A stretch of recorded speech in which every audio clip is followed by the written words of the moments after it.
Jeb Bush on 2016, he was asked about, hey, if you run in 2016, isn't there some Bush family baggage?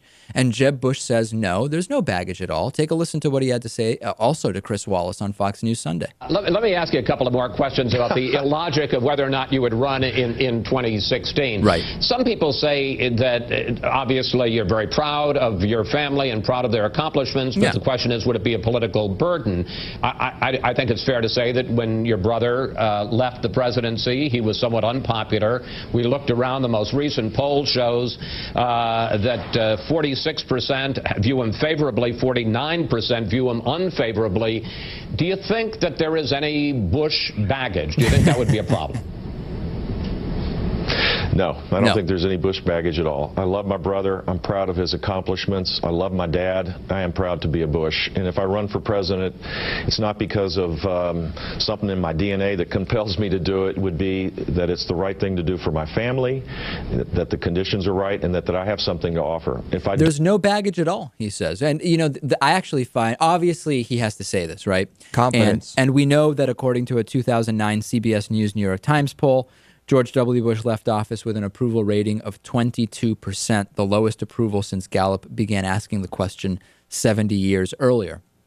I find the most interesting thing here is the Fox News layer, which is that Fox News has become very slowly, less and less positive retrospectively about George W. Bush as time has passed since he left office.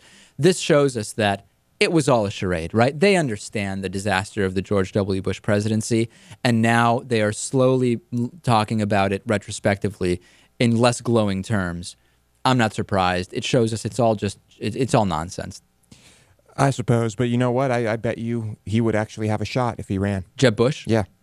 You know, well, we have a poll, which we'll talk about tomorrow, which says that at least a shot at Marco Rubio may not be the best guy for Hispanics to going to the Republican Party. It may actually be Jeb Bush. Yeah, I think he could win the primary. We'll talk about that tomorrow. So there it is, Jeb Bush. I have no baggage at all. Fool me once. How does that thing go, Lewis? Shame on who? One of my favorite Bush quotes. You just can't get fooled again. That's really the main thing. And people may be fooled into voting for another Bush. Who knows? I think, unfortunately, if he were to become president, we wouldn't have all those gems we had from he seems George to be Bush. able to put together a sentence. Right. Let's take a break. Next, we will talk to Richard Fowler, an expert on progressive messaging, about how should progressives be talking about a lot of these issues, and are progressives getting muddled with some of the messaging? So stay with us for that, and then we'll talk about plenty more later on today. DavidPakman.com/membership. Sign up today.